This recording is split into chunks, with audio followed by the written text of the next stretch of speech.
Today's episode is sponsored by Astero's cybersecurity services. These days, organizations of all sizes are targets for cyber criminals, disgruntled employees, or even nation-state attackers. Astero's performs cybersecurity services providing expert guidance to help organizations defend against threats and protect their data. Astero specializes in penetration testing, where they perform ethical hacking on networks, web apps, or organizations as a whole to simulate what an attacker would do and plug the discovered holes before anyone malicious finds and exploits them. Asteros also specializes in vulnerability management, security awareness training, phishing simulations, cloud security audits, compliance readiness assessments, and much more. As technology expands, it becomes easier and easier to run a business, but if your security is not growing along with your company, then you're going to run into problems. If you don't personally have a company of your own, definitely pass this information along to someone who does, because for a limited time, Asteros is offering companies an attack surface audit completely free. Let Asteros discover potential entry points to your network and how susceptible your company or organization is to cyber attacks. To learn more and to take advantage of this essential offer, just go to asteros.com/free. That's Asteros, ASTEROS.com/free.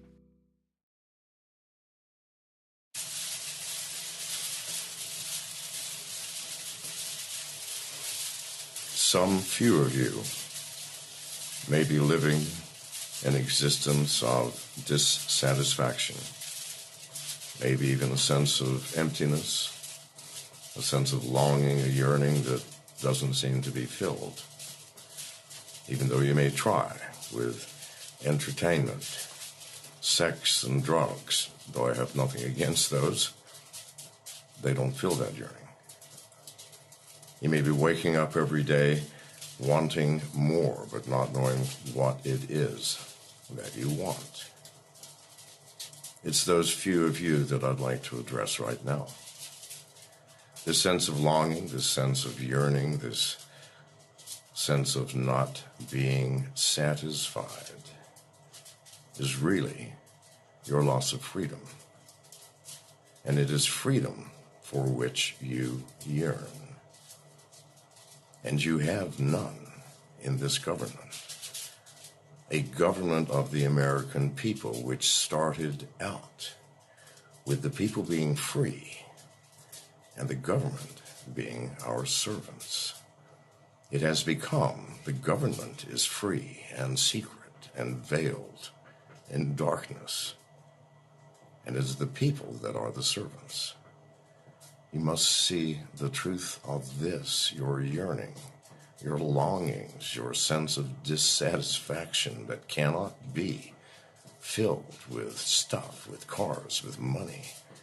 No matter how much you have, that sense of dissatisfaction remains. Please, you have woken up to your reality. That is what you are feeling. Wake up a bit more and do something about it. Raise your voice. Thank you. Ladies and gentlemen, it's Hump Day. Welcome. Welcome to The System is Down, where we celebrate every Hump Day by looking at the world as it burns and laughing at it together. It's going to be dark. It's going to be a frightening one. M&Ms are back on the agenda, and it's very important. Entertainment has sunk to new impressive lows, and conservatives are bitching at each other like little children, as they do.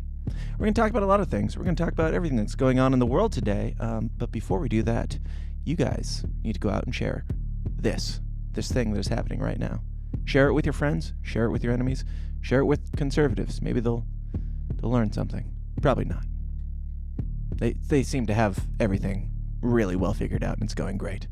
But go share this show, and let's get weird. All I ask is, if we have to give these bastards our lives, we give them hell before we do! The tragedy of our day is the climate of fear in which we live. Talking about the Salomon Brothers building collapsing. I would ask the congressman to withdraw that comment and tell us that he really means that. We have to stop before they do what I call nastiness. I don't know what I said. I did not have sexual relations with that woman. The Bible commands that certain people be put to death. Thieves or possesses weapons of mass destruction. 9/11 attacks were carried out by Al-Qaeda. Handle the truth. I remember that with that smoke. We are still here. We have to say yes to social justice.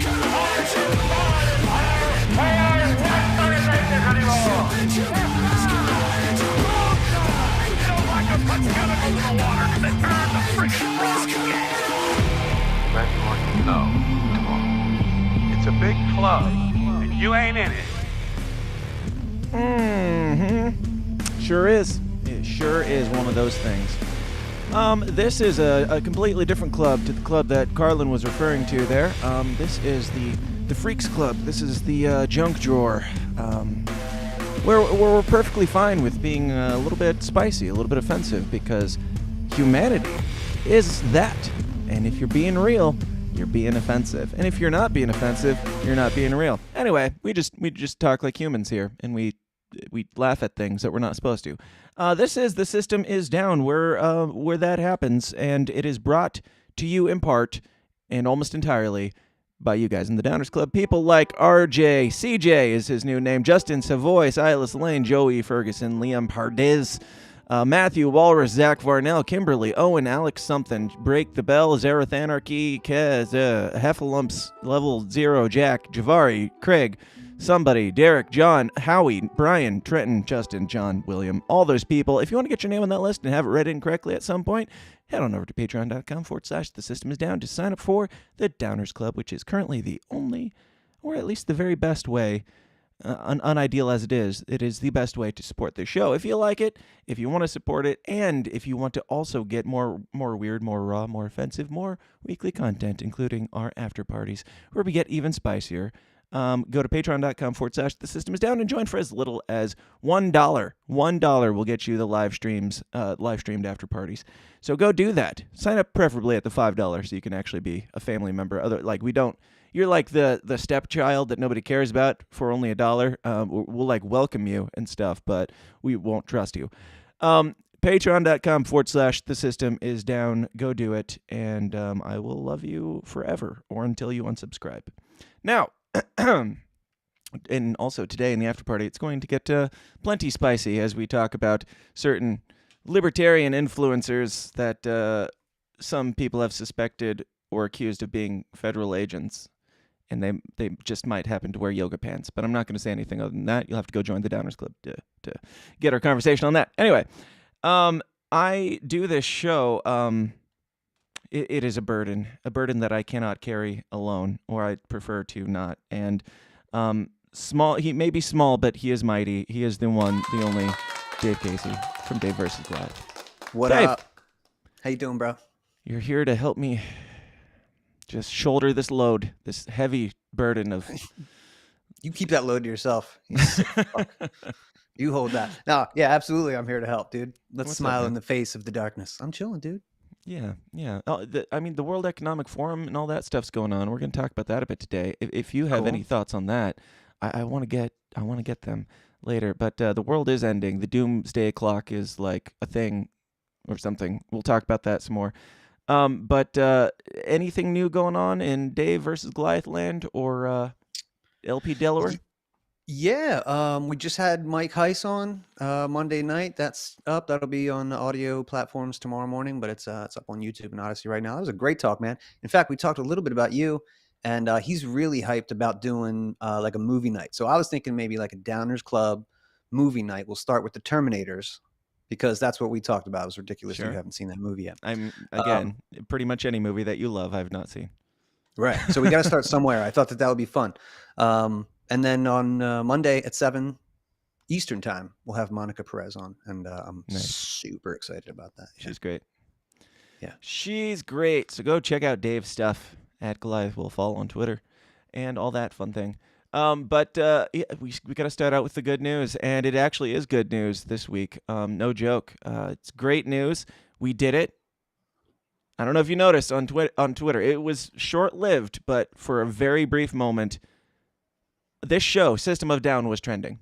Now, moving on to other things. Finally. We did it. Good job, all of you System of a Down fans. You wouldn't believe, like, I mean, everybody obviously makes that obvious joke that it's that the show is System of a Down. It's not, if you're new here.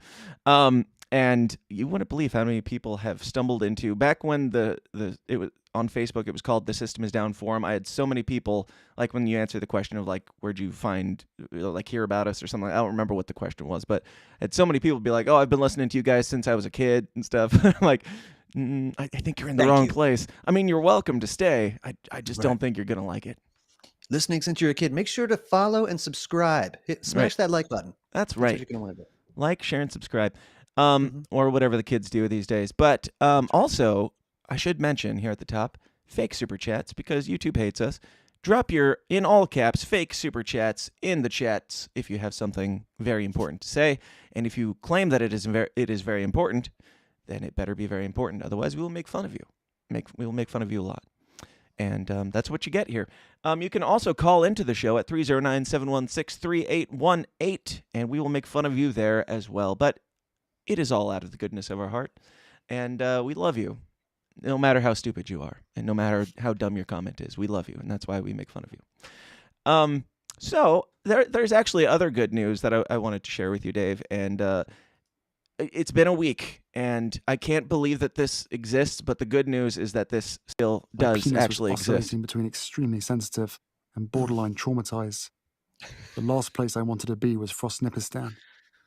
I'd been trying some home remedies, including one recommended by a friend. She'd urged me to apply Elizabeth Arden cream. My mum used that on her lips. You want me to put that on my todger? It works, Harry. Trust me. I found a tube, and the minute I opened it, the smell transported me through time. I felt as if my mother was right there in the room. Then I took a smidge and applied it down there. Just a reminder. I was going to say, we did do this last week, right? You just we did. Back. Yep. I'm just glad that it still exists. I wasn't dreaming last week. This does exist, and I'm going to keep bringing it back as long as it brings me joy. And why does he don't read foresee it like it ever changing? He's reading it like it's an erotic novel. Right. You sick bastard. Oh, instantly fucking transported me back. It was it was like mother was right there in the room with me. Right on my todger then. Oh my God. There's something about the use of the word todger in that just makes it even that's playful. Even worse. No, that's worse. No, it's worse. Anyway, we also talked about in the after party last week, we talked about some of this conservative conspiracy controversy and all the squabbling between these two handsome gentlemen at the Daily Wire and Steven Crowder's platform of whatever that is, the Louder with Crowder. Things have, it's pretty much been the top news as far as like this space goes of like, I don't know, political. Was that the dog? It sounded like I don't know, like sonar system or something. It was like, so fun effects. Thanks, Dave. But yeah, this has been like all the talk over the last week as far as like YouTube commentators or whatever you call us have been discussing. So everybody has weighed in to give their thoughts on it. I've gotten to the point where I find it hard to care, but I do find it fascinating, and it's fun to listen to these people tear each other apart for like just for in like the debate. I don't know, just listening to both sides and being like, I used to watch Boston Legal all the time. I love that show because it's like a right wing and a left wing lawyer, and they're good friends. Which this show was amazing, and I recommend everybody go watch it. Revive it if you have to, even though it would suck now. But right wing, left wing lawyer giving both sides of arguments and their friends and yada yada. I enjoy listening to the debate, and I was like swayed when Jeremy Boring gave his side, and I was like, oh yeah, the Daily Wire is obviously right here, and then swayed back for when Steven Crowder gave his rebuttal, and then I don't know. I've listened to like Lauren Chen's breakdown. I've listened to Candace Owens screeching on Tim Pool, and lots of things have happened. Dave, I know you were following this a bit. Do you have any thoughts on it? Well, I wasn't following this for the same reason that everybody else was, because like you, I don't care about Steven Crowder or let me rephrase that. Steven Crowder is pretty good at what he does. Fuck Ben Shapiro. Fuck the Daily Wire and everything that they stand for. Matt Walsh, he can eat a dick. They're just, I enjoy them. Yeah, but I'm saying for me anyway, there are certain deal breakers. Like when Ben Shapiro tweeted out 10 or 12 years ago that Ron Paul was certifiably insane and he was gripping his pen like it was the neck of a Jew. Like, oh, this is a real tweet. Everybody should go fucking look that up right now. He never even deleted it. That's how big of a piece of shit he is. Wow. So I'm saying like his whole, I just heard today, Dave Smith said that like he got into politics because somebody insulted like Ariel Sharon. He was like, no way, that can't stand. Somebody's got to like, he's coming at this from, he's just, I don't even see him as a fellow traveler. Like, DW. Ben Shapiro in particular, no, I don't either. They're good to own the libs. And if you need that kind of, sugar high to like whatever, get your buzz that day, cool. But And if you're they're good interested at in creating content that it's very crispy, but so's Reason Magazine. And those guys are fucking nerds too. They well, all I mean, like creating content like that is not like their subscriber stuff where they're making like movies and TV shows and stuff that aren't even like politically driven. I do respect that where they're just like counter woke shit and trying to make good art. I respect that more than probably any of their opinions. Yeah. Yeah, they have. Okay, no, this is an honest question. Yeah, Gina Carano's been in at least one of them, and they've got several movies. I like her. And they've got a show that stars what's his face from Princess Bride and the Saw movies. That dude, Carrie Elways. Oh, I thought he was super liberal. That's weird. Okay. Yeah, cool. I don't know. And it's as far as I can tell, it's not even like it has nothing to do with politics. So I respect them for that. But yes, I respect them for that far more than any of their political opinions. Right. So I guess I stopped watching. I was really into that for a couple days. I watched the interview that you sent me, the boring guy, after I heard of the original stuff. But the most value I got out of this dude was like, okay, I wanted to see how the sausage was made. I want to see the business versus the content creators and like what that's looking like for people who should be concerned with freedom, concerned with human liberty, concerned with free speech and where that's going. Right. Mixed with, we are all capitalists, right? Well, most of us, I hope. So like you really do, it is a yin and yang effort there. And that's what I found the most interesting, but I stopped paying attention to that like a couple of days after. I pretty much got what I needed out of it. Yeah, it's gotten tired. And it's like I can respect points on both sides from like a business perspective and stuff, but I don't know. I mean, it also has shown I think they were right, by the way. I think you're right that they were correct in this instance. I should say that. I just think that nobody who is in the libertarian sphere should really, you should consider sending your money to the Downers Club or even Dave Smith. That guy got a shit ton of money, but like send it to anybody else other than Ben Shapiro. Preferably the Downers Club, I'll be honest. Yeah, that's the number one shot. That'd be the best investment, I believe, personally, but I'm not giving financial advice. And there also will be no return on your investment. But yeah, I just find the whole thing like fascinating to watch both sides because it's not only shown a light on like how these things work, to give us better understanding of the business aspect that these people are working with. It also like shown a light on the corruption on both sides, in my opinion. Like for Crowder and the Daily Wire, I think they both did some shitty shit in this thing. Like Tim Pool is like, I think there were no bad people on either side of this. Well, I think they were both shitty on both sides of this, actually. I think Steven Crowder recording his friend's conversation and like being kind of a like calling it. I don't think that it was wise for him to call it out. And I do think that, well, let me rephrase that.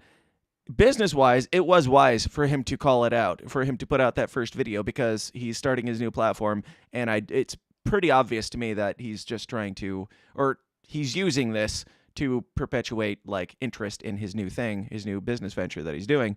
And it's working great for him, I would say. So smart, but also gross. I was going to say, do you think that obviously he's getting clicks and there's buzz and everybody's still talking about it, but do you think the long-term investment there, like, do you think, because I'm hearing a lot of people are like, yo, that seems pretty scummy what you're doing. Right. Like, I like that you just mentioned Tim Pool. Like you have to have you should be seeking the truth first. Right. At the nucleus of what you're doing. That's why this show is great. That's why my show is great. That's why Mike Heiss is great. Me, Scott. Right. So once you understand that, like everybody can grow from that if it's true. Right. But if you're like willing to, like you said, dude, like I would do a lot to like grow my business, but I probably wouldn't record like my boys or like even my acquaintances and be like, Right. look, would he, like that's just, I don't know, man. The character of the person matters more so even than the ideology. Right. I don't care if a libertarian got 10,000 signatures on the street if he's a dickhead. Absolutely. Yeah, I don't know. Just something that's been going on. And it's pretty much the only thing that anybody's been talking about, so we don't need to spend too much time on it because, frankly, who gives a flying fart? It's a bunch of angry rich white dudes complaining about money. Okay. Not enough money. Right, yeah. Not enough control. Speaking of rich, angry white dudes, we gotta talk about our boy, which means it's one of these. And Corn Pop was a bigger big shot. Nazi fags. You ain't black. You're a stupid son of a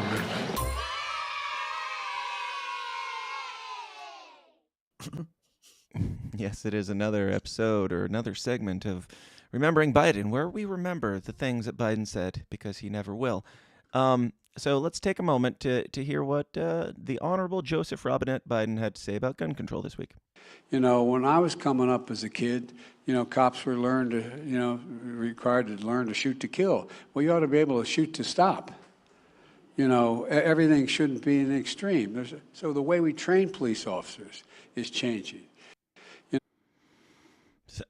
That's enough. It's enough for me. I've heard enough. I have some thoughts. Dave, I imagine you might have some thoughts as well. I sure do, bro. Go for it. Well, as one of the major architects of the war on drugs and everything that came about it, just sprinkle a little crack on it from the 1980s till right now, like this guy's at the center of it. So to hear that, for you to be leading the charge to usher in the era of the warrior cop, fuck you, dude. It's unbelievable. I mean, I'll shoot say to whatever stop. What does that even mean? It sounds reasonable to somebody who isn't thinking at all. Like, yeah, of course you would shoot to stop them, right?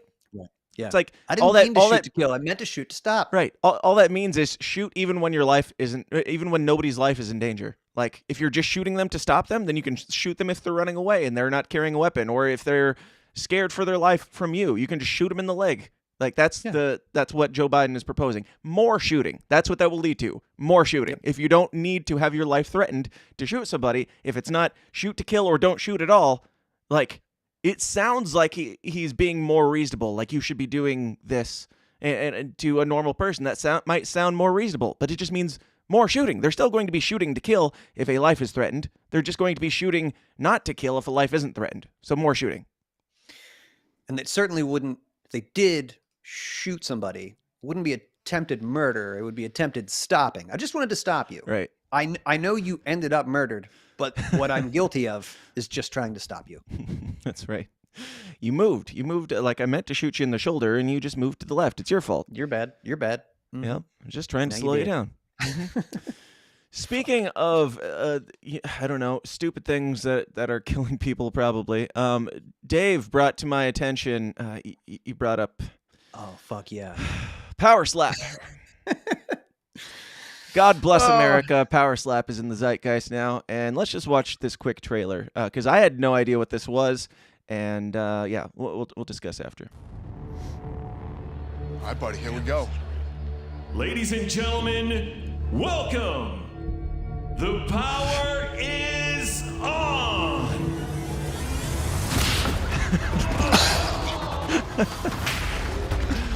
Oh my God. Damn. Holy fucking shit. He's hard. Just them acting like this is, I don't know, exciting. Sportsman-like. Yeah. Right. Like the commentator being like, holy fucking shit. He slapped that man so hard. Like, did you see that slap? God. Yeah, I did, bro. It's fucking, yeah, I saw it. Yep. It was a slap. Yep. It was a big slap. Oh, that was an arm. Look at this bell. Looking at me? You're a disrespectful little shit, bro. Oh my God. Wow, it's like the real world. I didn't even know about this. There's like a house full of these slappers. Yeah, it's like a reality TV show drama thing that they're gonna make into like them talking trash about their slaps off screen or off stage or whatever. Talk shit like that because you can bang. The beautiful thing about this thing is you get to slap the shit out of all the people you don't like. Oh my god. Power slap. Just send the nukes. I'm done. I quit. I'm gonna go out on a limb and say, have you seen Idiocracy? I was gonna say this is literally a trailer for Idiocracy. Like you have seen that movie? Yes, this is the butt on the TV screen. Yes, this is Ow My Balls. Exactly. Oh my balls. We're 2 degrees away from that by 2030. That's part of the UN's 2030 plan, by the way, is to have Ow My Balls. Whenever oh my balls, oh my balls. I mean, why not? We've got Power Slap now. I'm not a sports guy. Are you a sports guy, Dave? I don't even know. Don't ask questions to which you already know the answer, Dan. You know, actually, no, I'm not. No, I'm not. I assume you're not. Like, I don't know if you watch sports. I never played them because I wasn't, apt because enough. Look at I guess. You. Yeah, take a peek, bro. Come on. No, maybe golf. No, I kind of share Mike Heiss's view on sports. Like he saw the Eagles, they're winning, they're doing great around here, and like we like when the town is united and happy. Sure. Yeah. So that's kind of I think the best part about sports. When people win, they get excited and they're in good moods, and that's fine. It's when still there's fewer riots, great, and even if it comes from sports. Yeah, come on, they encourage those riots. It's January 6th every year for some city. That's true. It's January 6th somewhere. Mm-hmm. Yeah. So, as a not sports guy, I will say that this is I don't know. Like I didn't have that much respect for sports. I don't care if you like sports. Whatever. You can have bad opinions. You can have bad tastes, and you can be dumb generally. And I don't have a problem with that. You can like sports. I don't like sports. This is like just impressively dumb. This is we went from like dudes in leotards wrestling on a mat, which is already weird that is a thing in our culture where we're like, yeah, it makes you more of a man if you get in a leotard and grapple with a man on a mat. Are you talking about MMA or wrestling? Sure, either doesn't matter. Like they're all the same, basically. Football, even it's all the same thing. I'll say this: when MMA started getting really popular, I was like, there's a part of me, I don't know, maybe I'm a pussy, whatever. But I was like, I don't know, dude. These guys go in there for a couple minutes, like they could die. Yeah. You know what I mean? Especially in the beginning. They come out like it's really dumb. Always bloody, always destroyed. But at the end of the day, and let me preface this because I know there's probably a lot of libertarians listening. I don't want the state to intervene and not make them have MMA or even slap game. You can have your game. I want them to introduce more deadly weapons into sports to make them watchable, frankly. Right. We want monkeys with weapons going in there. Yes, all the steroids, all the knives, lances, I don't care. Make football watchable and I'll watch it. Right. But I think we could look at it and at least go, yeah, that's worse. That's like right on par with OnlyFans being a career choice or like, tent cities full of heroin addicts. Like this is not good for humanity.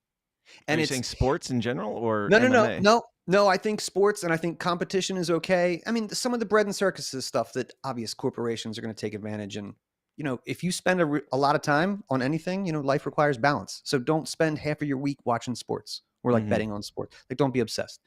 But that doesn't mean like it's not evil to go to a baseball game with your kid. That's right. That's awesome. And But no, I think I came around on MMA even because I was like, okay, there's still like that is really skillful. Sure. I don't want to do it. And in fact, I kind of apply the rules of MMA to like everything in your life. Like if you are not ready to kill, like don't step in the fucking ring. Yeah. So if you want to be a musician, then you better be ready to kill. If you want to be an actor or whatever, just be the best. And those guys want to be a politician, you better be ready to kill. That's the real. You better be ready to fight. Exactly. Right. Break that nap, motherfucker. That's right. But this game, dude, this thing, and it meant, Dana White, who created the UFC, like I think this is his thing too. Really? Right. Well, that was him, the guy who, oh shit, throughout the thing, he's launching this, and he's a billionaire, and everybody thinks he's great, and I think he might have gotten actually interesting timing. I'm pretty sure he was in a box seat, like a month or two ago and got caught like slapping his wife in a box seat. It's like, wait a second, He starts babe. power slap right. I got this idea right. That was just promotion for power. No, it was her slap. idea. She slapped him, Right. and then she's like, or he slapped her, and then she's like, I just thought of Wait, something. when you went unconscious there, that was hilarious, and everybody clapped. So maybe we should do something with that. Right? How can we monetize this? I'll tell you what. Yeah, I just think that this is, it's on the level of, oh, my balls. It doesn't have, so and you could really every time that guy with the sideways face. I don't like. You could leave there damaged for life. Why? Yeah. Why would you do that to yourself? Did Why you do you want have? to watch? Did you that? have a Just picture of the examine guy that. with the sideways face? What's that? Did you bring a picture of the guy? You told me about him. Oh, I tweeted it to you. I sent it to you on did you? Twitter. Yeah, I'll find it. and I think it's if you're listening later, you won't understand because it's in a foreign language. But this guy's, I think it's probably forever like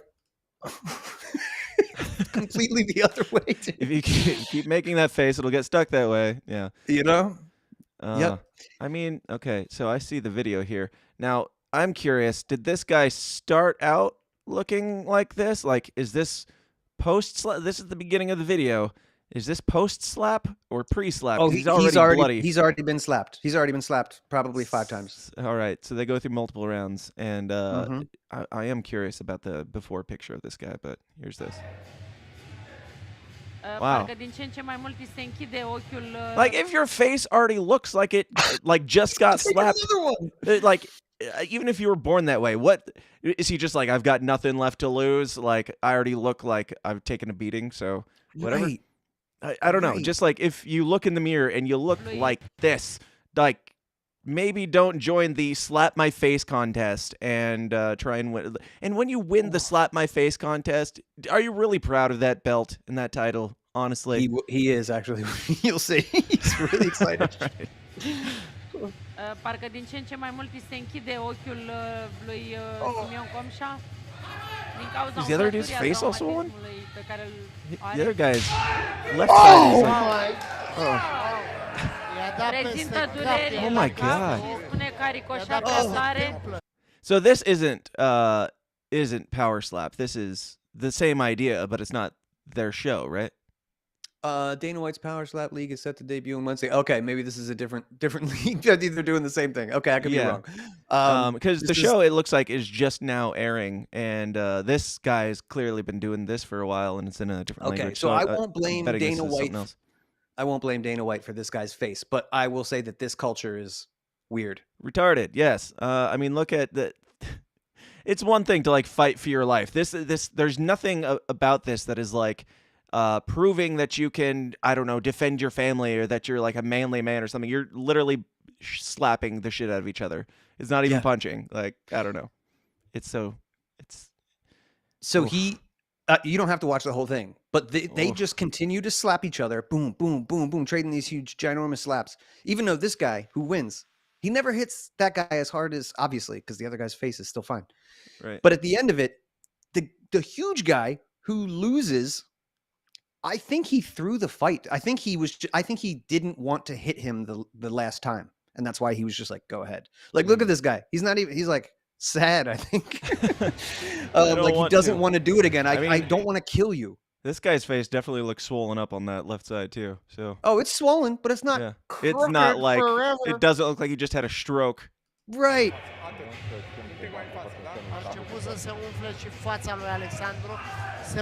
yeah, get him.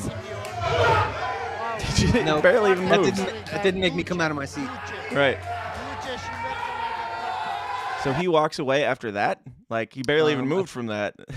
Just like he doesn't want to hit. He doesn't want to hit him again. I think this is just like a clips episode. I saw another one. That guy used the Rocky theme to like edit this together, and it was a lot of hits. Probably like 6 or 7 a piece. Wow. Really. I mean, just look at that celebratory expression on his drooping, wilted face. He's amazing. acting like his life isn't ruined forever. Okay, buddy. Whatever. That did it for you. Yeah.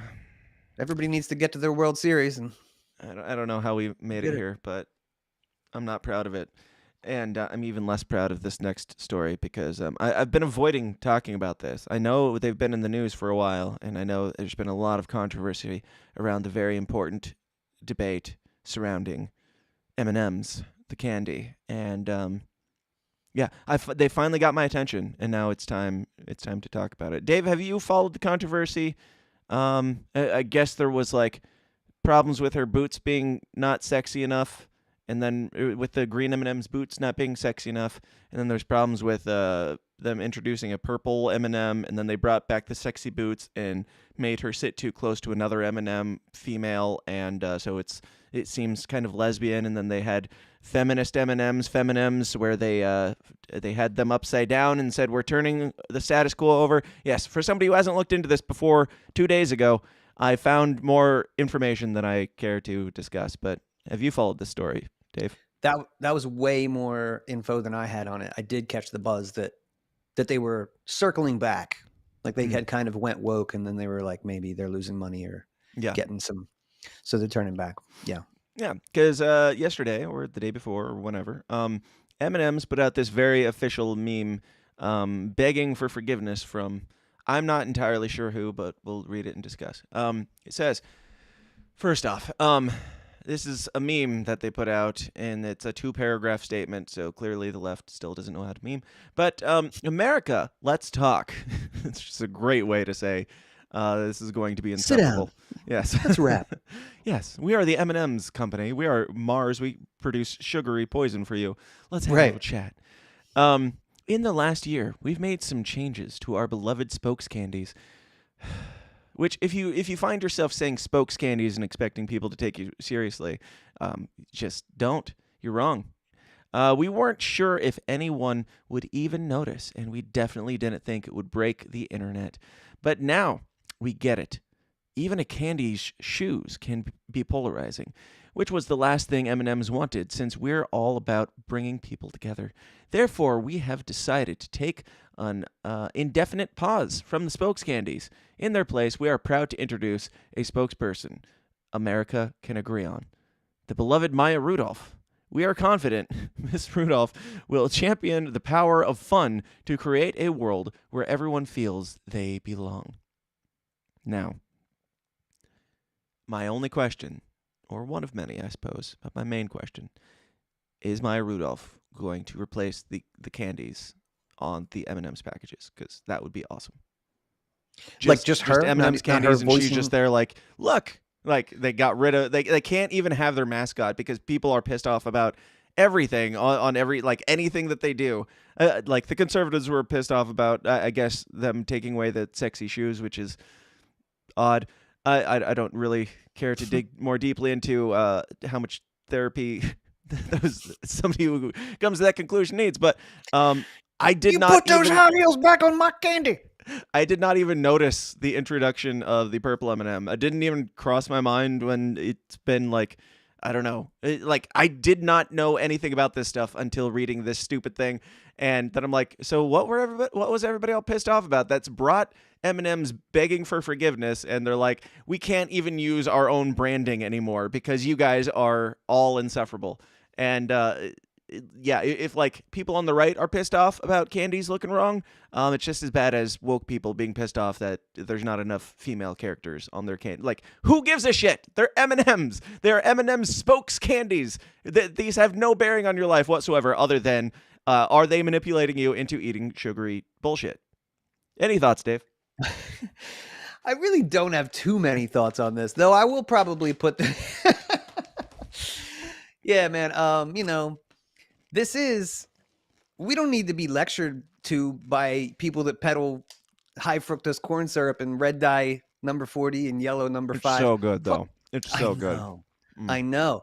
And ultimately, I don't want my candy makers making me horny. So get those sexy ass M&Ms off the goddamn screen. Get them out of the heels and put them in. I want everyone to be just a regular circle shape. How all right, did and we'll anybody take even the notice oval the peanut shoes? shape and the peanut, and that's it.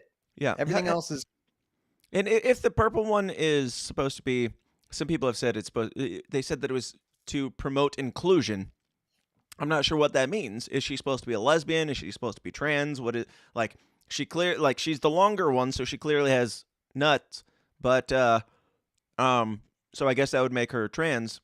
But see, this is very subtle, but you're right. I mean, that does look like a large female Like that would be the trans M&M, wouldn't it? Or the If you had non-binary one. M&M. If you had one. If you had one. And then they're like, hey, but they're kind of gaslighting you a little bit. It's like, hey guys, what are you getting all up in arms about? But Right. they are kind of like planting little seeds. I Yeah, don't care. how about Like, that? unless the purple M&M flashes her penis to children, I really don't care. Right. I'm good. But yeah, I do think it's kind of a beautiful thing. Like, I'm not in support of cancel culture, but when a corporation just finds themselves like drowning in their own creation, like you tried going the whole woke thing, and I don't know, it's like backfired so heavily in every way that they can't even use their mascots anymore. And Exactly. all right, cool. I mean, that seems like an even worse idea than just put blue and red M&M dudes back on there. Nobody would have cared or thought anything about it. I don't even think the angriest, wokest trans people in the world, if you took everything off and just put the normal two back on, I don't think anybody would have noticed. I don't think anybody would have cared. But now you're posting a statement saying we're going to replace them with Maya Rudolph, which, like, so fucking random. Like, we're just going to replace them with some comedian that we think people like because she's woke, but also the right doesn't hate her too much or something. I don't know what they're going for. Mm-hmm. She's also mixed, half white, half black. So please don't get mad at us. Just have this non-threatening person. It's one thing. It'll be okay. We'll do whatever you want. Just eat candy. All right. I like Top Lobster's post. I don't know if he made it or not, but it's the Rick and Morty thing. What is my purpose? You make tiny chocolate candy. It's the butter passing robot, and then he's all sad because it does that. Like M&Ms, they're like, for as little as their sugary snack matters, like their political opinions, their diversity and inclusion, who gives a shit? They're M&Ms. I was trying to find mine. I commented on it somewhere, but I can't find it. Yeah, I just said something about the inclusion. How dare you use Maya Rudolph in this way? I made it into like a racial thing. Like, you're promoting chocolate candy with Maya Rudolph? That is so like. Let's just all be pissed off about whatever they do, and even get it to the point where they have to have like Times New Roman font on a black package that just says M&Ms, and that's it. And sell your shit. I don't care. That's it. That's where we're going. Yes. And do you know who Nick Adams is? Alpha male. Yes. Now, only because you said alpha male. Right. This is yeah. Is this guy serious? Like, this guy isn't serious, right? I was waiting for you to tell me. I think it's satire, but yes. The line is getting very blurry these days. Well, I saw some stuff by him in the past, and I thought it was serious. And then I started watching this thinking it was serious, and now I am convinced that it is most certainly satire, because this was his take on the M&M's controversy. Ladies and gentlemen, Nick Adams here, your favorite Twitter account on the planet. Well, by now, I'm sure that you've heard the fantastic news, which is that M&M's and Mars are taking an indefinite pause on their spokes candies. And that, ladies and gentlemen, you can attribute directly to me. You are welcome. We took a strong stand and we got this as a result. But for anybody that is under the illusion that somehow this ends our boycott, or that this egregious sexism displayed by Mars and M&M's can just be quickly brushed under the carpet, has got another thing coming. This boycott remains in place. This boycott will not end until reparations are paid to men everywhere. And these are our demands. Number one, we want an all-male packet of M&Ms. 2, we want an apology directed specifically to men. Until that time, not one M&M will pass our lips. We are serious about this. We are determined on this. The egregious sexism and outrageous feminism of Mars and M&M's have no place in modern America, and we are going to make them feel it. All right, that's enough of that. Inspiring. I I love it. It's great. It has Now to be we a know. troll. Okay, It has to it's be a troll. beautiful. Yes. It's a beautiful I mean, troll. yes, that's too far. Please be a troll. That's what I'm saying. If you're not a troll, I might love it more even because it speaks to the world we live in today. But it has to be a troll. It has to. Yeah. Be. Please God, let it be a troll. Mm-hmm. Anyway, yeah. So there's that fun times over there at Mars. Speaking of people being outraged about stupid things, this is from the marysue.com, so you know it's legit. They're still pissed off about J.K. Rowling and her very transphobic appreciation of women. So this says J.K. Rowling's Pottermore profits are plummeting post-pandemic. So that's the level of journalism we're working with here. Just like with Kanye West's mental illness and the death of Queen Elizabeth II, I don't think misfortune happening to people, even celebrities, is something to be celebrated. Think what you will about J.K. Rowling, but she worked hard for her money, and it's unfortunate that the financial legacy she intends to pass on to her children is in jeopardy. Psych is written in here.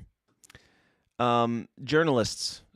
This is journalism. Somebody was paid to write this article, starting with, please stop harassing J.K. Rowling.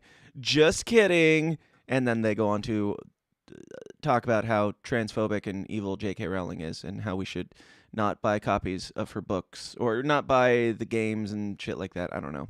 But the thing that really stuck out to me about this article was the very bottom, because all of this is not new. It's been going on for a while, and who gives a shit? People are mad about stupid things. But it ends with this. This is the last paragraph. But the headliner of the last paragraph is, "But I want to laugh at celebrity billionaire misfortune." Slow down there. Don't cry. There may be reasons to laugh. There may be reasons to laugh yet. As TikToker, who cares, pointed out, J.K. Rowling's legacy is not aging well. Reason number one, her transphobia. Wait, is this not? This is not the last paragraph. Hold up. Last paragraph starts with K because they don't even edit, and the J is up there in the paragraph before. But K. Rowling made off with billions of dollars. While we can't control her financial legacy, which is a thing that you want to do, which is telling enough. She made off with it. She made off with it by, making something that we personally love, like not me, but the people who are writing this. If they're this pissed off about J.K. Rowling, you know that they're pissed off because they fucking love Harry Potter and they can't get over it. Otherwise, you wouldn't care, like most of the world. But while we can't control her financial legacy, which is something that only a psychopath has the desire to do in the first place, but sure. While we can't control her financial legacy, we can control her artistic legacy. We can choose to rag on these books until the end of time, and at least that will stick it to Rowling's great-great-great-grandchildren. So what if they weren't responsible for their great-great-grandmother's problematic views? They're rich kids. They could use a little love tap from karma here and there. Maybe a big love tap. Huge. Knock some teeth out. This is all just eat the rich stuff. And it's weird, like revenge. Ugh, like you would take like multi-generational revenge out on some because you don't like this lady's opinion. Yeah, her opinion on trans people, which is not that extreme, I will note. She's not anti-trans. She's just pro-woman, and she's been vocal about it and hasn't backed down to the woke shit. Yeah, just that opinion alone is enough to make a journalist write an article that ends with her great-great-grandchildren, hypothetically, if there even are those, one day in the distant future, I hope they suffer. I hope people punch them in the face and knock their teeth out, is basically what you're implying here. You want these children to suffer. In the name of tolerance. In the name of love and inclusion and equity. We have to punch kids because they'll definitely be rich. Like they won't be going through any struggles because they're J.K. Rowling's great-great-great-grandchildren. They deserve it. It's so depraved. Just wow. It's impressive. Like I don't know. Like, do you want? Let's take the most evil figure in all history, in all time, which, as of course we all know, is Donald Trump. Now, if Donald Trump like, sure, Baron, his youngest son, he might be a autistic child who like was raised in the spotlight and doesn't have an easy life. I wouldn't say. I mean, sure, he's got a lot of money, but he doesn't have an easy life. You just want him to die. Like, that's the precedent you're setting here. I want this person to die based on their association of their lineage and their blood. Or like, let's say anybody had a murderer in their lineage. Is that enough? That's obviously worse than what J.K. Rowling did, right? So if a murderer has a kid who has another kid, you just want that they should die. They should suffer for the crimes of their parents, even if those crimes are as minimal as spicy tweets. Yeah, that's not the psyop. They're not trying to stop murder. Right. They're trying to incite violence and incite hatred and fear of the other. Yep. Oof. Packaged in love. That's wild. So, there was also, speaking of trans stuff, because why not? We'll keep that fun party going. This came out this week, which ended up trending and caught a lot of people off guard. It says Aretha Franklin's, and it's from TCMA, Trans Culture Mindfulness Alliance, on Twitter. Aretha Franklin's 1968 song "Natural Woman" perpetuates multiple harmful. Feel free to laugh at any time. It's all so very warranted. Dude. Yes. Oh, they're serious. Like, I want to know if this is satire because it's so fucking retarded. Like, but please continue. I'm sorry. No, you're good. You're not wrong. It perpetuates multiple harmful anti-trans stereotypes. There is no such thing as a natural woman. This song has helped inspire acts of harm against transgender women. TCMA is requesting it is removed from Spotify and Apple Music. Oh my God, leave this poor old black lady alone. You fucking demons. Natural Woman, that song is fucking great, and everybody loves it, and everybody always has loved it. That's why it sold 50 million copies. Oh, now, I will say, it got me too. No shame.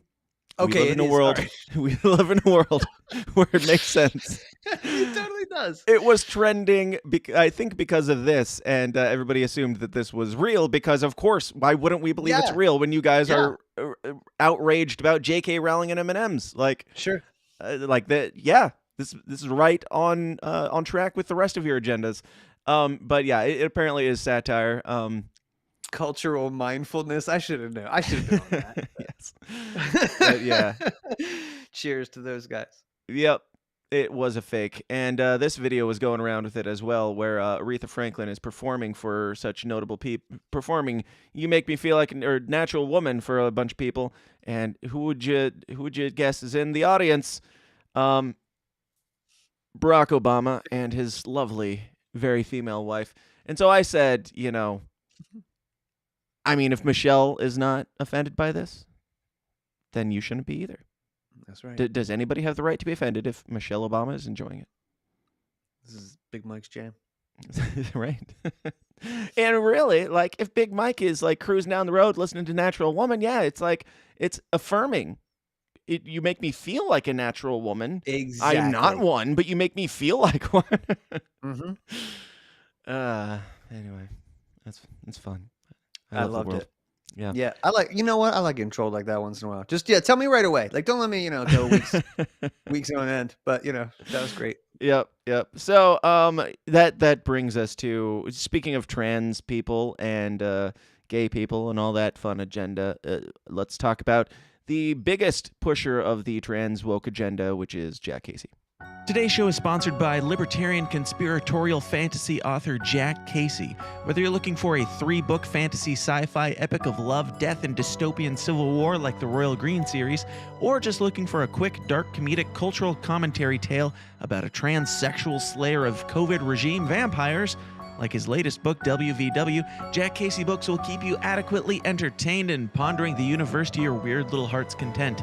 He's the Ayn Rand meets Stephanie Meyer meets somebody who actually writes entertaining books with his own unique little downer-esque flair. Find out more about Jack Casey Books at the aptly named jackcaseybooks.com. Once again, that is jackcaseybooks.com. We live in a new age, and it's time for us to upgrade. are tinfoil hats. Operation Tinfoil is a freedom-focused small business and trusted sponsor of this show. Their super comfortable new line of beanies and baseball caps will not only crown your skull in style, but each of these dome defenders is lined with a silver mesh that blocks up to 99% of EMF radiation from cell phone towers, Wi-Fi, Bluetooth, and yes, even 5G. We don't know what EMF radiation does to the brain long term, but neither do they, so don't be their guinea pig and don't wait around to find out. Get your stylish tinfoil hat of the future today at gettinfoil.com. Use the promo code SYSTEM for $10 off your order. Again, that's gettinfoil.com. Use the promo code SYSTEM for $10 off your order. Today's episode is sponsored by Decido Apparel Company. Decido's shirts and apparel will not just cover your ugly body, but they'll make you look good and maybe even help you strike up an uncomfortable conversation, and you know how I feel about those.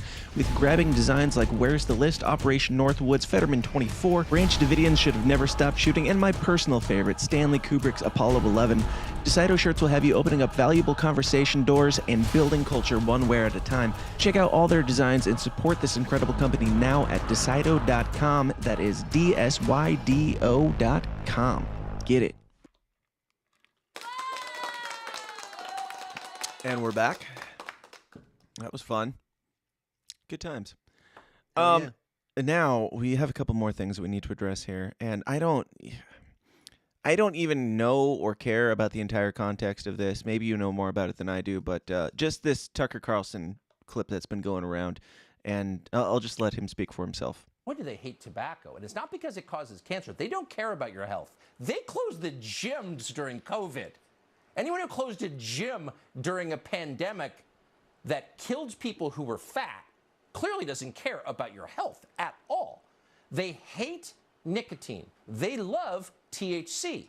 They're promoting weed to your children, but they're not letting you use tobacco or even non-tobacco nicotine delivery devices, which don't cause cancer. Why do they hate nicotine? Because nicotine frees your mind, and THC makes you compliant and passive. That's why they hate it.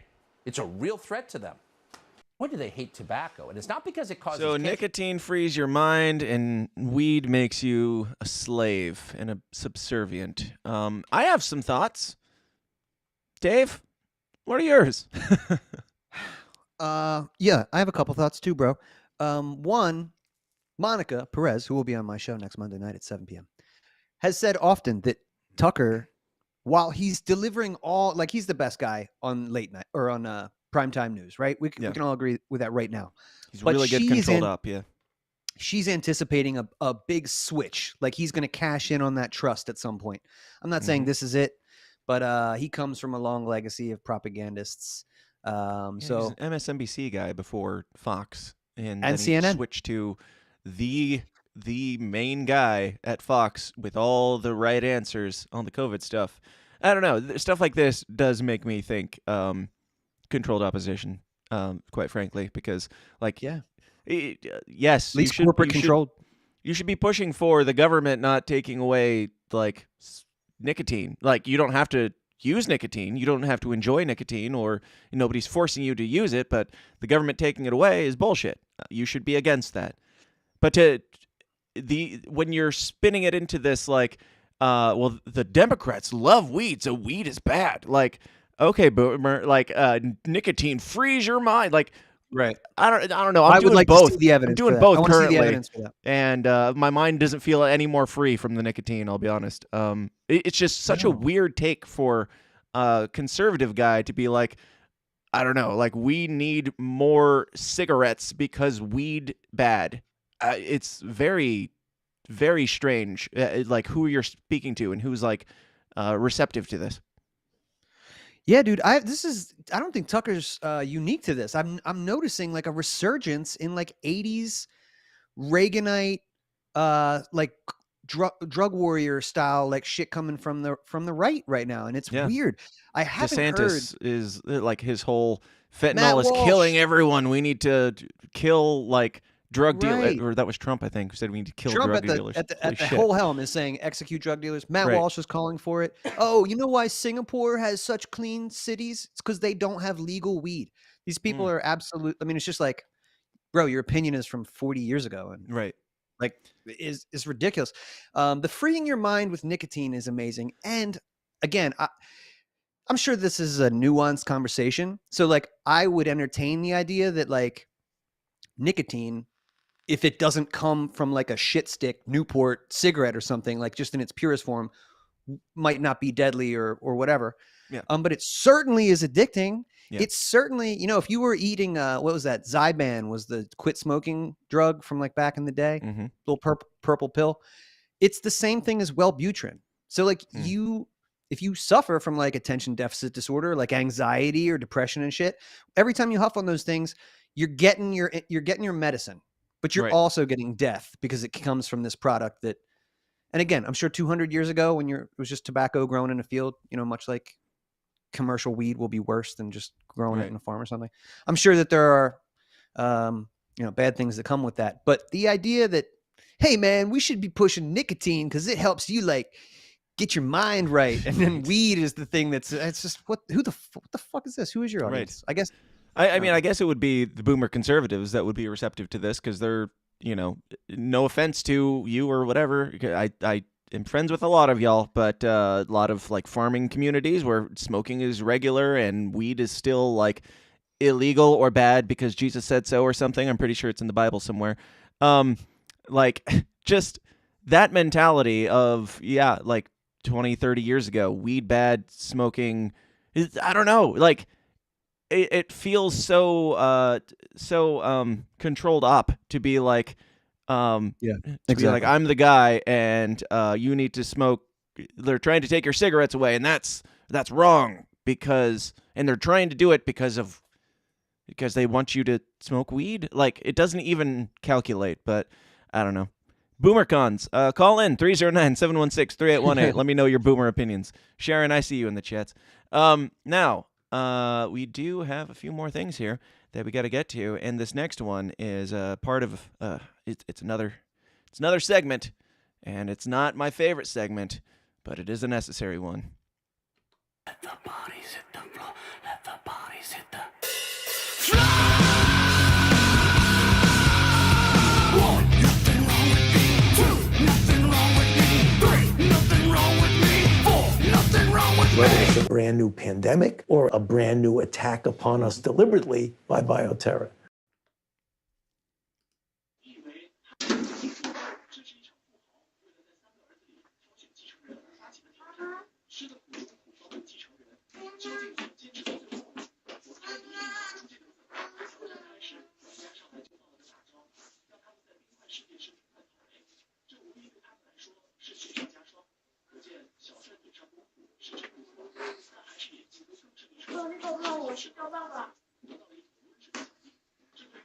Man, climate change is getting bad.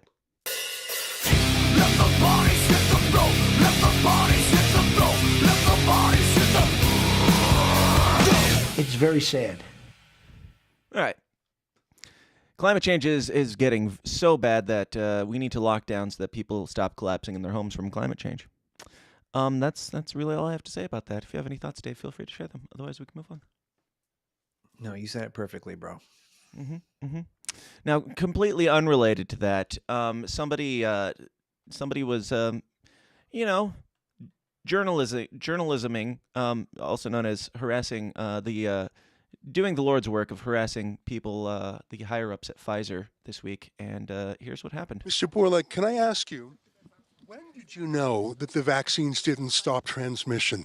How long did you know that without saying it publicly? Thank you very much. I'm sorry. Answer that question. I mean, we now know that the vaccines didn't stop transmission, but why did you keep it secret? You said it was 100% effective, then 90%, then 80%, then 70%. But we now know that the vaccines do not stop transmission. Why did you keep that secret? Have a nice day. I won't have a nice day until I know the answer. Why did you keep it a secret that your vaccine did not stop transmission? Is it time to apologise to the world, sir? To give refunds back to the countries that poured all their money into your vaccine that doesn't work, your ineffective vaccine? Yeah, you have a little bit around. Are you not ashamed of what you've done in the last couple of years? Do you have any apologies to the public, sir? Are you proud of it? You've made millions on the backs of people's entire livelihoods. How does that feel to walk the streets as a millionaire on the backs of the regular person at home in Australia, in England, in Canada? What do you think about on your yacht, sir? What do you think about on your private jet? Are you worried about product liability? So you get the point. This goes on for about 6 minutes of them asking these questions, and he answers none of them. But good on them. This is Rebel News that had the balls to do this, and good on them for asking the questions. And, I mean, I'd say it's telling, but also I want to answer these people's questions if they ran up to me and put a mic in my face. So, I don't know. Any thoughts, Dave? Yeah. Cheers to Rebel News, man. This reminds me of the old, like, We Are Change days where Luke Rudkowski would ram a mic up the, Henry Kissinger's face or something. Instantly, I started worrying about your YouTube account. I'm like, oh, bro, the World Health Organization is not going to love these statements, which are all absolute facts, by the way. But I just wanted to, say a little prayer for there. This is Down.tv is where you can find us if we ever disappear from YouTube, just so you know. Right. It's fine. And lastly, I just got my first wireless field mic. So I'm going to get out there. I'm going to James O'Keefe the fuck out of these people because that's what I want to say. That's the coolest thing that Steven Crowder ever did was get out and mix it up in the street. That's the real coolest stuff. Yeah, the real stuff, man. So I'm going to be out there for the Rage Against the War Machine rally. I think that'll be my first test drive for that thing. But yeah, that's what I want to see more of. It's beautiful. Yeah, absolutely. Now, the World Economic Forum stuff has been going on this last couple of weeks. I haven't followed it at all. I've only seen 1 or 2 clips here and there. Dave, if you haven't, it's fine. But have you followed that any closer than I have? Probably a little bit closer than you have. I especially when I think it went on for a week. I think I watched the first couple days pretty close. But I thought it was interesting that regular attendees like Klaus Schwab, I think he either came in for a minute and then left. He's like, I have to go. Something came up. And same for who's the one that all the conservatives hate? He's the problem for everything. George Soros. Oh yeah. He's sorry, something came up. Can't go to Bilderberg. Can't go to the World Economic Forum. Different store, same groceries. I was just thinking about that today. It's I feel like this is I never heard of the World Economic Forum before probably 2016. But it's been around since 1971. Interesting year. 1971, you get the Libertarian Party, you get off the gold standard. Ron Paul runs for office for the first time, talking with China. Anyway, interesting time. But that's when Klaus Schwab started this organization here. But for, the OGs in this movement, dude, Bilderberg was the thing where the elites went, the politicians, the major corporations of the world, and they would meet in secret. Started that in the 1950s.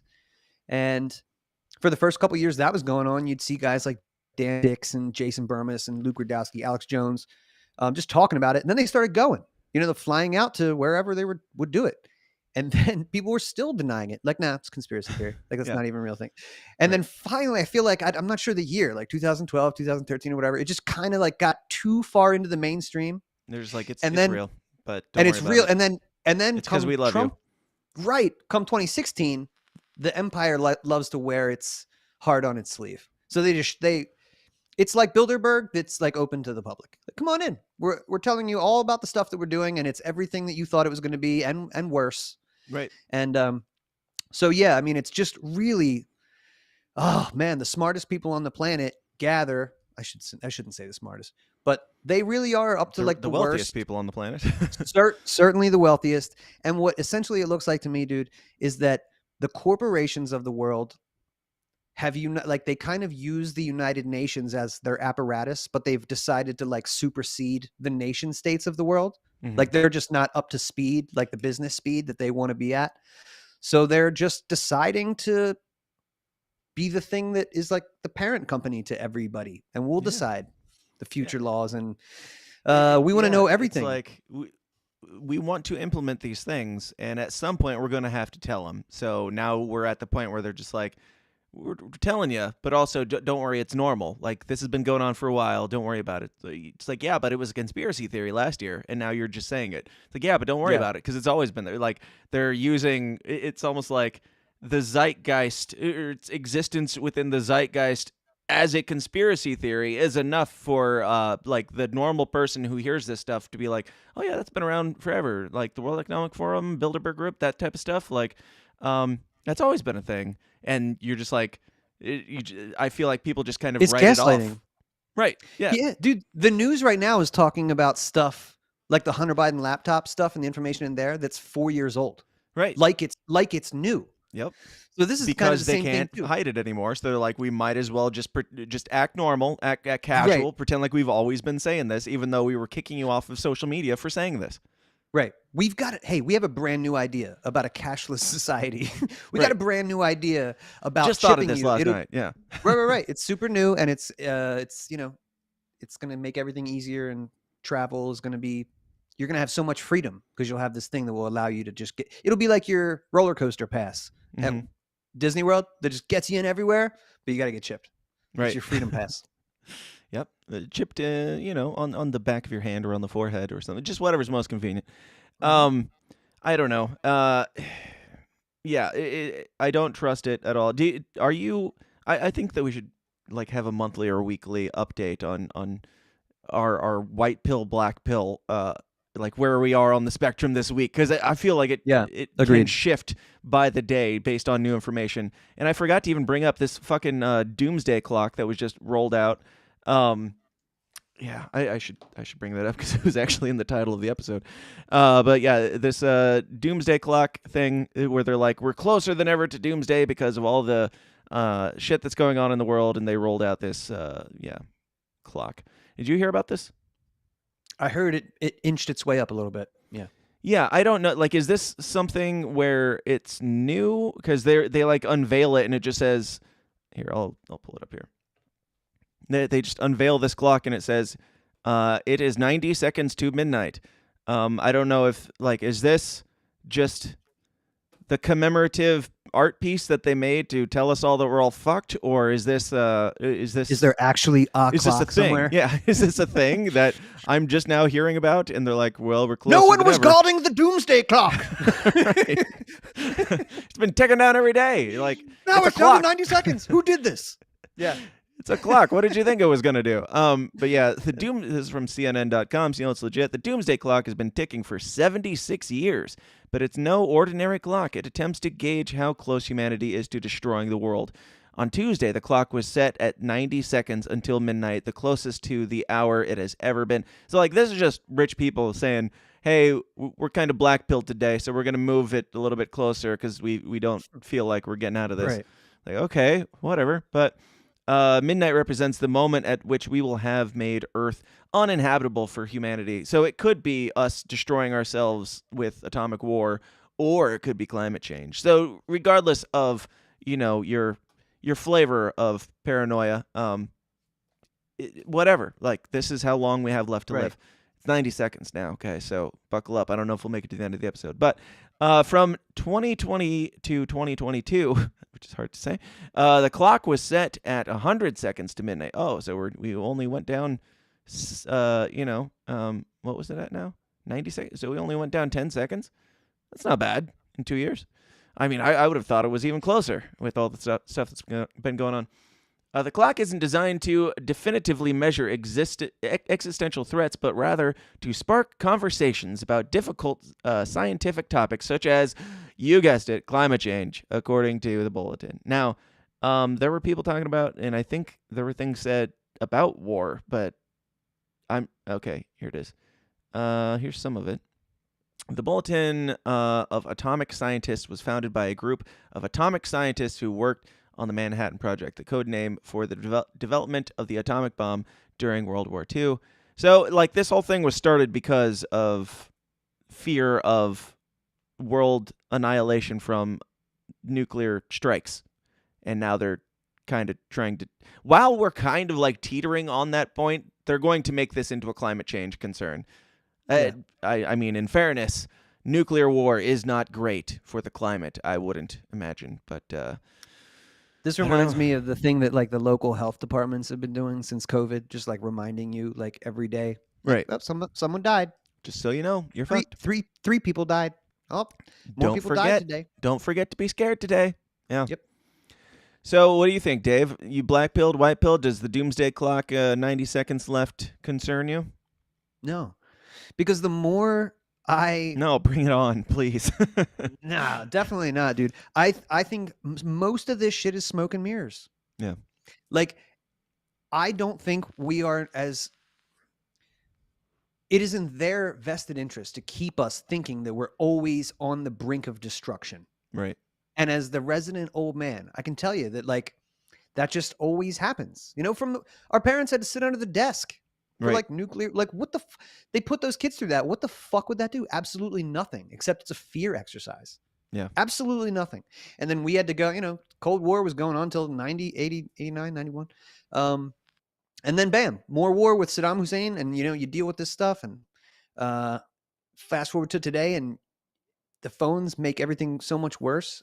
But I think it's like just this hologram show. It's all just show. Like we're not really on the brink and it's not really that bad. And there's not that many of them. You know what I mean? Like it's just the Wizard of Oz shit, bro. It's like, you know, it's the man behind the curtain. Just kind of, we're, that's why they spend so much on propaganda and have to like hit us so hard every day because it's hard to keep that up, to keep that facade.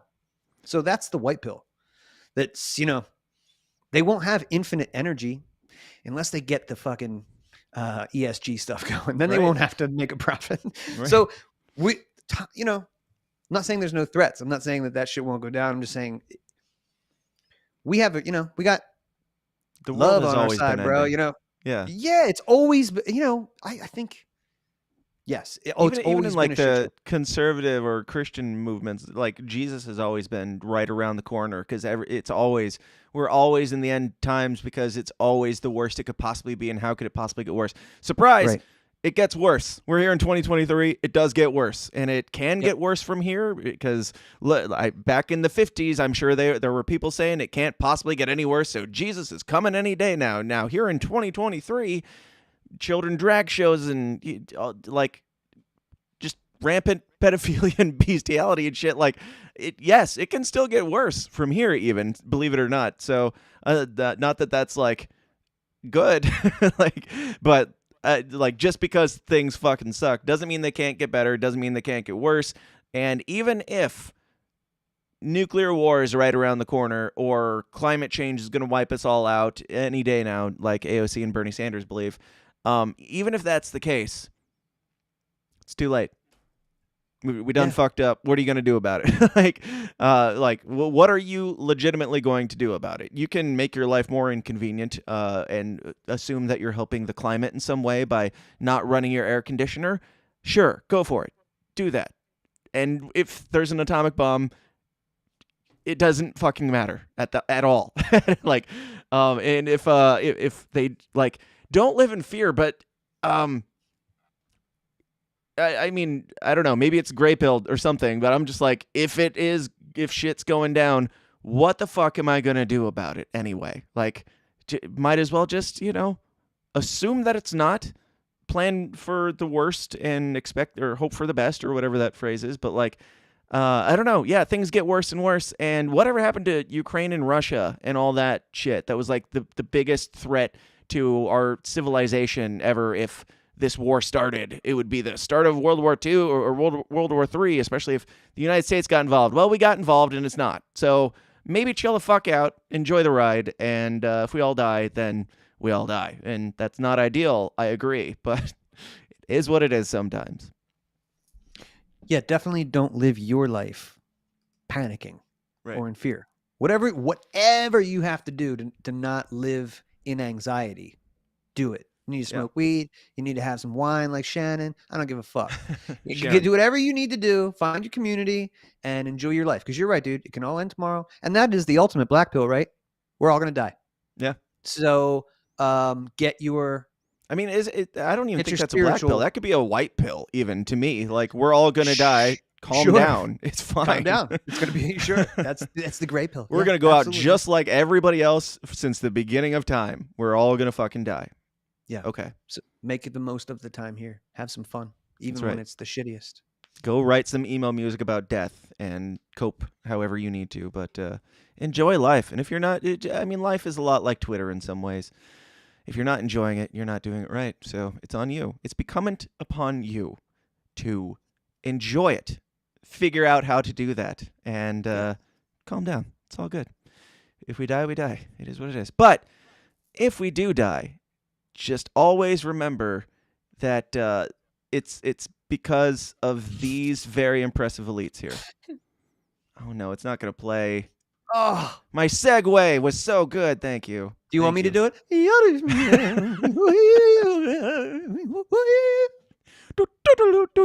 Dave knows the clip, apparently. Oh, yeah. Yes, this is from the World Economic Forum. And I don't know who this person is, but Genevieve Rockdector CFA posted this on Twitter and said, this song gets billionaires hyped up to solve climate change.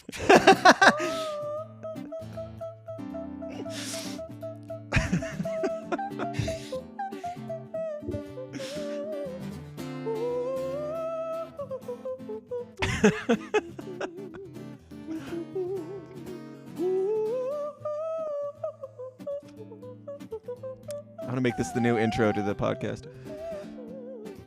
Like a flower or tree. I'll throw my head back and sing,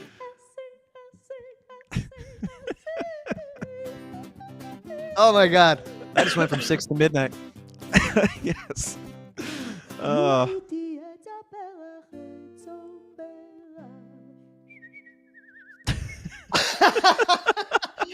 Oh my God. I want to write a story about these guys. Have so much.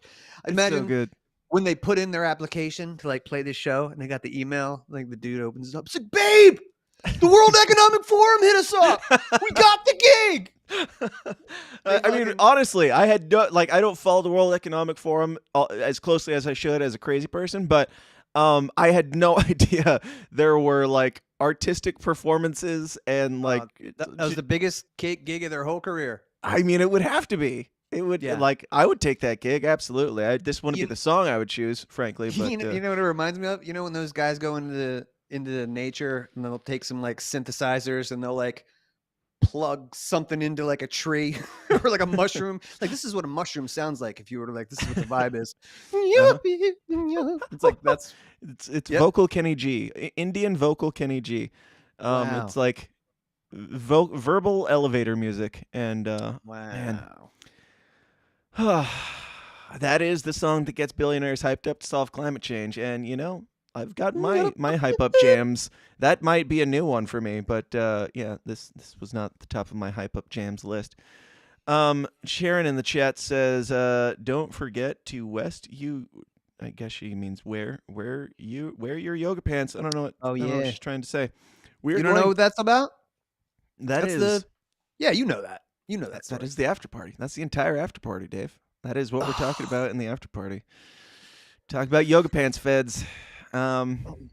So if you're not familiar, you know, I like drama sometimes. I like the gossip, but you got to pay for it sometimes because I'd like to discuss it. I'm not necessarily here to gin up more drama. I'm here to discuss the drama, and so we'll take it to the after party, and you guys can pay me to hear me talk smack on yoga pants feds, totally anti-vaxxers.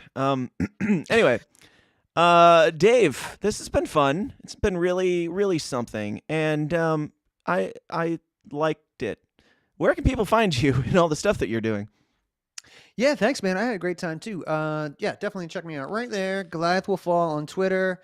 And help me out get some subscriptions on the YouTube page because I'm trying to get those real super chats, son. That's Dave versus Goliath on YouTube and Facebook, Instagram, Spotify, iTunes, all that stuff. And yeah, please come hang out in the chats next week for Monica Perez. That's a really big deal for me, and she's a hero, and it'll be a good talk.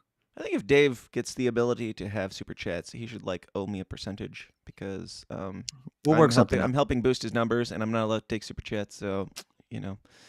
Like that, I'll come up with some sort of Jeremy Boring contract, and it'll be real. It'll be real steep. I like it, bro. Let's me and you. We'll just. They don't need Ben Shapiro and Steven Crowder when they got me and you did. And I do want to say, just for the sake of people who are starting podcasts and stuff, and possibly something to you, but like, I have concern for even if I was allowed to do super chats at this point, as shadow banned as I am, I think if I started making money off of it, that would paint an even bigger target on me for YouTube to actually strike me. So that is a risk you take when you start taking money from the evil corporations. They care more about. They care less that you're on their platform if you're not making money off their platform. If they know that you're struggling, they don't mess with you quite as much. So just something to keep in mind if you are starting a show and looking to monetize it on the YouTubes. I have a feeling it will increase your risk of being deplatformed, but we shall see. I believe it. So everybody, stick around. We will jump over into the after party. Dave, hang on the line, and I'll be right with you. To all of you out there, thank you for tuning in. Thank you for being here for this beautiful hump day of ours. Again, we're going to talk about some drama. We're going to talk about some spice. If you caught Break the Cycle last night with Joshua Smith, that's what we're talking about. And it's interesting. I'll just say it's interesting. No spoilers. Yeah. And 2 scoops tomorrow. Other things that I'm supposed to be announcing here. All the stuff. I don't know. TheSystemsDown.tv is where you can find that stuff. Twitter at TSIDPod. And yeah, get my numbers up on YouTube too. That'd be great. I know it's not easy because YouTube doesn't like me. But override the algorithms and override the robots. Override the feds, even if they're wearing yoga pants. And come join us in the after party where the spice flows like milk and honey. And where is my outro stuff? Until then, if you're not going to join us in this after party, until next time, whenever that may be. Might be tomorrow, might be Tuesday, might be Wednesday. Who knows? Definitely Wednesday at the very least. But whenever we meet again, until then, question everything. Stay uncomfortable. Be bad. Have fun. Goodbye. Welcome to the system, everyone's a victim. Doesn't matter if you're black or white, it hates you all. Parents are the system, violence is a symptom. Fighting for what's right, but somehow everyone is wrong. Dun, dun, dun, dun, dun, dun, dun. Hey guys, thanks for watching. Be sure to like and subscribe on your way out and help us change the world one uncomfortable conversation at a time. And if you like what you hear and you want to hear more, go join the Downers Club at patreon.com/thesystemsdown for bonus episodes of the show every single week. Until next time, please continue to question everything, stay uncomfortable, and I'll talk to you then. Thanks.